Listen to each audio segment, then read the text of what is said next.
Home prices in Wake County have gone up again. New data shows the median sales price for March was $445,000. That's up $10,000 compared to February. More than $1.2 billion was spent in Wake County on home sales in March, also up from February. Well, that's proof of what some longtime Raleigh residents are fighting. A group is urging the city council to take action to counter the rising cost of living. And they're asking for more funding for programs that help people who are struggling to maintain their homes or pay their tax and utility bills. WRAL's Matt Tallham explains why nearly a third of all households in the city could use that assistance.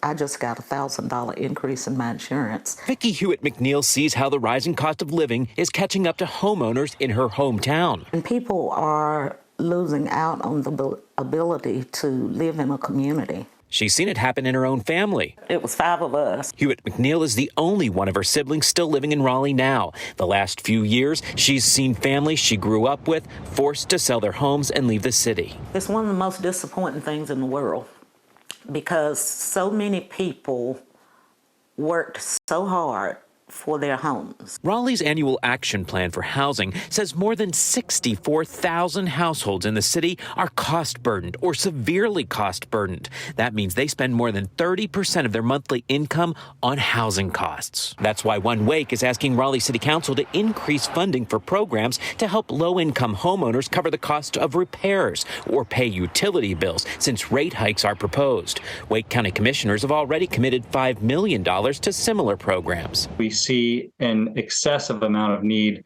in the community for these kinds of programs. The county programs will include forgivable loans for major home repairs, funding to build affordable homes, and an expansion of utility assistance. We know that we've got to provide more housing, more affordable housing, and we've got to help folks who are struggling to keep up with increasing home prices. Hewitt McNeil hopes the city makes that same commitment to keep more families from being priced out. They talk about affordable housing.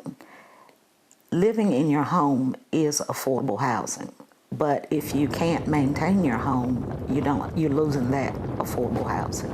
Right now, Raleigh City Council is considering how to spend $30 million in housing funds for the next year. Now, the city does have a utility assistance program that helps people with water and sewer bills.